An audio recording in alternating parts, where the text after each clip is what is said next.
Good day mga farmer, welcome back again sa Righteous Backyard, no? Nandito tayo ngayon sa ating farm, sa ating staycation farm, no? Dito sa Righteous Cabin. So yun yung aking dala, e-cart, no? Ayan, at dito may marami ding ginagawa. So kasi under renovation din yung ating staycation, no? So pakita natin ngayon yung ating mga alagang hayop, no, dito sa ating backyard.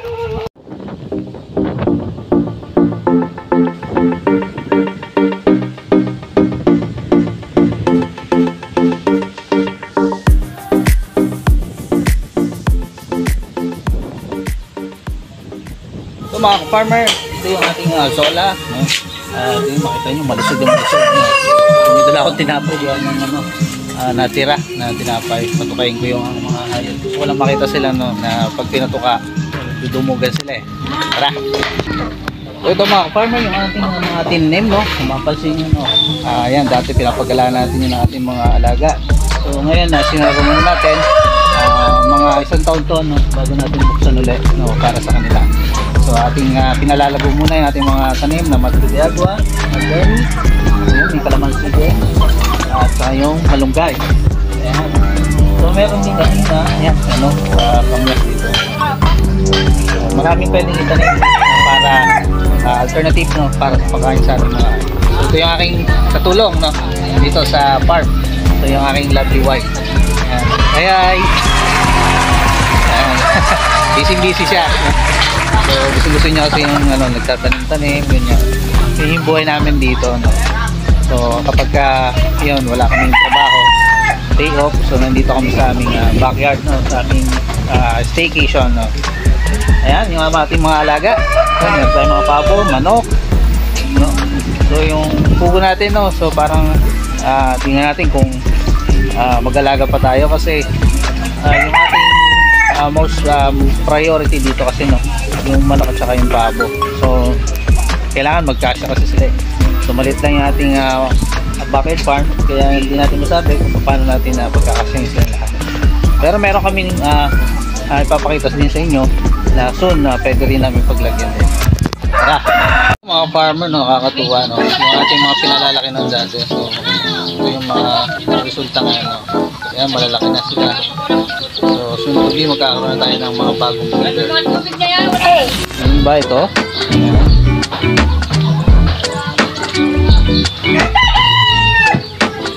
Ito yung ating napakisig na tatay na kanilang ano. Ayan. Ayan, napakaganda.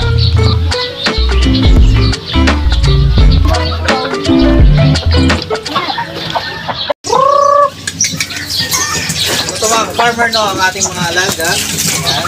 Meron tayong outing ko. Sulot.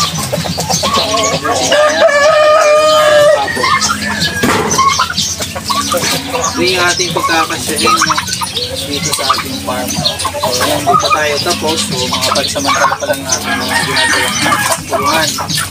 So yun mga farmer, advice ko sa inyo, no, maganda ang merong alagang hayop, siyempre na kapag tagal stress, same time nakakatulog. Itlog ka na, may karita ba?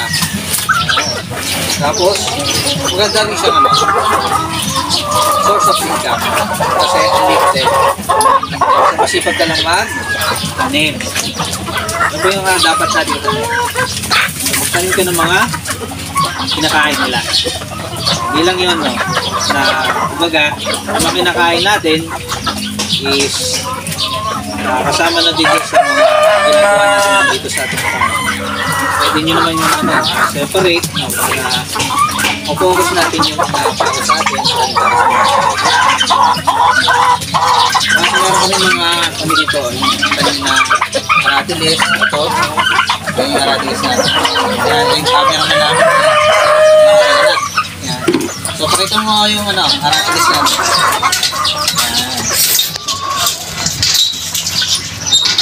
So ito, mga farmer, yan mga alaga natin. Mga tuwa, lalaki na, kailan lang. Hindi tayo masyado na kapag post ngayon, pinablog na gawa nga ng ating trabaho. sobrang busy natin. Nag-undergo ako sa training.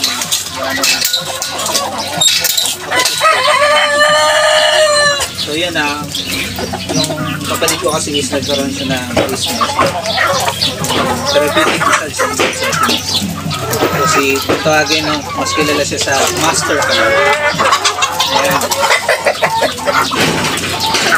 Hindi niya yung favorite niya ano, big. So kasi kaya ako may back Orpington. Paborito nito ng aking Ano niya, oh. so,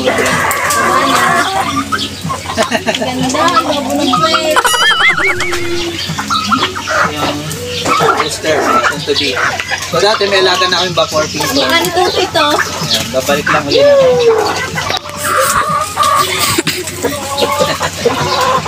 Ganda. Babaeng-babae, oh. Ganda ng puwet. Taba. Ayan. Ito, lalaki. Ayan, no, pakita natin yung Bakit yan? malaki. Bata pa to. Ano pa lang to? 6 months. 6 months pa lang. So, bibreed natin siya kapag isang taon. Ayan. So, tara, doon tayo sa kabila. Yan, mga farmer, yung ating mga itinanim, no, dito. Ayan. Good thing yan, no. Tinanim natin, maganda lang yung kanilang mga dahon, malalago na. Ayan. So, yun, may mga tambak pa. So, doon kami nagbo-bonfire kasi. So far, malapit na naman siyang maayos.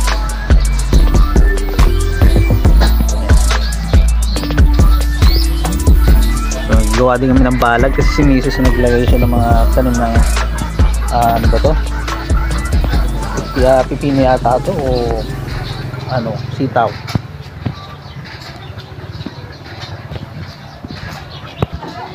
So mga ka-farmer, mapansin nyo meron tayong automatic feeder. So natin i-vlog ko na to eh. So pakita ko lang uli sa inyo no. Ayan no, doon nila makikita yung kanilang tinutupa. Ayan. So laman nito ay mostly is yung mix ng mga seeds no. So kaya dito hindi sila basta magugutom din. Ayan. Yung laman niya no. So marami tayong ano, yan. Pwedeng source ng kanilang patuka.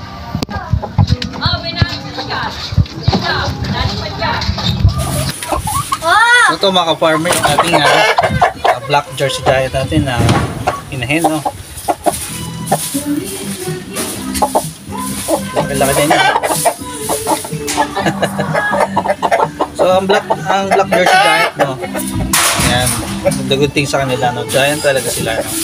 So yan, yellow soul yung kanilang ano, baha, yan, ganyan. Napansin nyo? Yan. So talagang giant talaga. Tingnan nyo naman ang size, oh. Okay, bigat.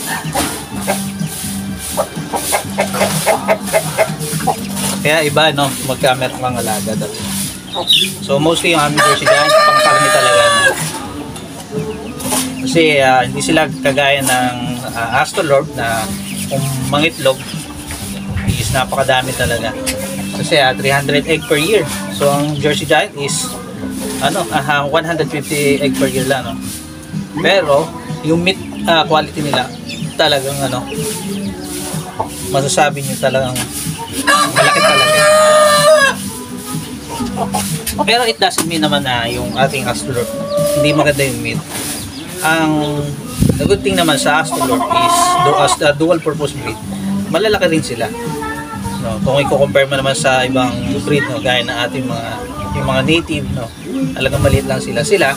Kasi dual purpose breed, magaling na silang mga itlog, maganda pa ang karne nila, no. So ito yung ang mga kambing dito, no. Tutul, kakatuwa, oh. Yung mga bisig dito. So mga farmer, dito natin nilalagay soon yung ating mga manukan, no. So ngayon, ito yung ating isa sa mga natikha natin, no. Makita yung alaga dito lahat kasi madamo siya. Pwede kayo mag-pasture dito